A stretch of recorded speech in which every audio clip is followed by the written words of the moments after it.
আপনাদের সকলকে এসো গপ্প শোনাইয়ের একটি নতুন এপিসোডে স্বাগত।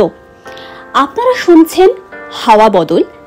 এই গল্পে প্রেম, পুরাণ, থ্রিলার, প্রতারণা এই চারটি জিনিসই আপনারা একসাথে পেতে চলেছেন। আমরা আমাদের শ্রোতাদের একটি বিষয় অবগত করতে চাই।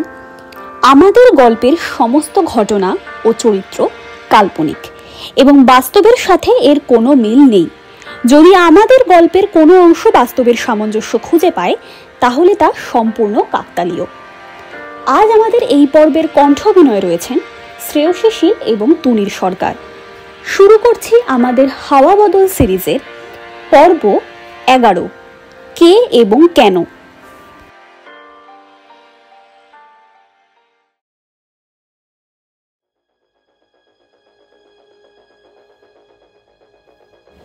নিজের ঘরে পাইচারি করতে করতে নিজের মাথাকে কাজে লাগাতে লাগলো অর্জুন। একটা রুবিক কিউব হাতে নিয়ে মাথায় অঙ্ক সমাধান করছে সে। ভাবছে, কে এই দুর্গা, কেনই বা খুন করছে? লতা দেবী দুর্গাকে সাপোর্ট করছেন কারণ মহাজনের সাথে তার শত্রুতা আছে, কিন্তু এই খুনটার পেছনে হতে পারে দুর্গা নামক খুনের ব্যক্তিগত আক্রোশ রয়েছে। আর দুর্গা এই নেতার ছেলে, ডাক্তার, এদেরকে কেনই বা খুন করবে? মোটিভটা কি? সেটা না হয় ক্রমশ প্রকাশ্য। অর্জুন ভাবতে লাগলো, মানুষের বিশ্বাস নিয়ে খেলে অপরাধ করে বেড়ানোটা কোনো কাজের কথা নয়। আস্তে আস্তে প্রকাশ হবেই এই দুর্গাকে কেনই বা সেই সব কাজ করছে। কিন্তু আপাতত এই দুর্গা নামটাকে কাজে লাগাতে হবে। দুর্গা নামের ব্যানার লাগিয়ে দিতে হবে সমস্ত জায়গায়। কেউ যদি এই নামের পেছনে কোনো রহস্য খুঁজে পায় তারা যেন অবিলম্বে পুলিশ ডিপার্টমেন্টে জানায়। তাদের জন্য একটা বড় অ্যামাউন্ট পুরস্কার হিসাবে ঘোষণা করা হবে। অর্জুনের পরামর্শ মতো তাই করা হলো। সব জায়গায় লাগিয়ে দেওয়া হলো দুর্গা নামক কোনো সন্দেহভাজনকে যদি কেউ সন্দেহ করেন তারা যেন তার ছবি অথবা তাকে ভালোভাবে পর্যবেক্ষণ করে পুলিশের কাছে এসে জানান। অর্জুন সাক্ষীর সাক্ষ্য অনুযায়ী একটা আনুমানিক ধারণা দাঁড় করাতে পারে, কারণ দুর্গাকে ধরেই সে ছাড়বে।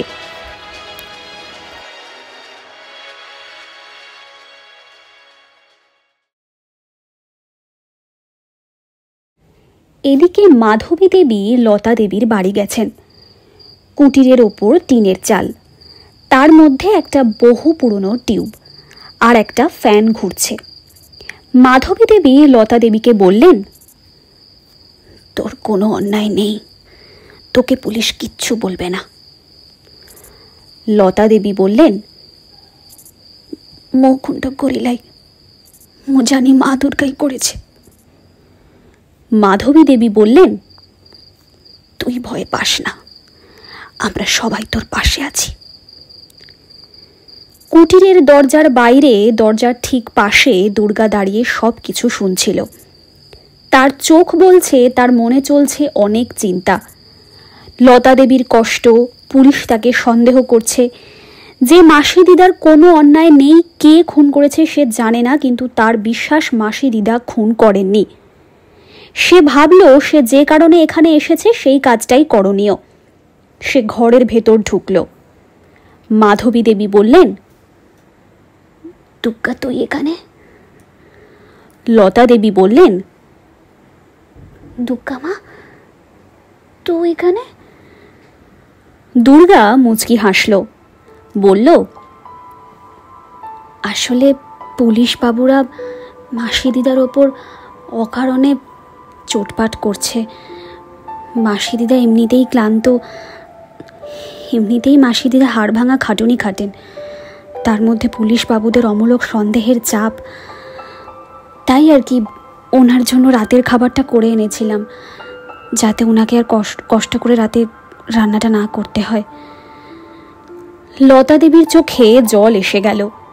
তিনি বললেন, দেখেছিস তো দিদি, দুর্গা মা মোদের সত্যিই মা দুর্গা, সব দিকে খেয়াল তো রাখে। মাধবী দেবীর গর্ববোধ হলো দুর্গাকে নিয়ে।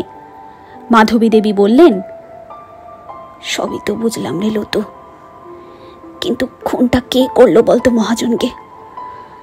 আর জানিস, খবরে পড়ছিলাম আমি যে ডাক্তার আমাদের বাচ্চাগুলোকে ভর্তি নিল না, হাসপাতালে সেই ডাক্তার নাকি খুন হয়েছেন। আমি তো ভাবতেই পারছি না। লতা দেবী বললেন, তোর মুখে বিশ্বাস তো কর দিদি, মু তোকে বলছি, স্বয়ং মা দুর্গারে, উনি করছেন সব। আমাদের পর্ব ভালো লেগে থাকলে ভিডিওটিকে লাইক করতে ভুলবেন না।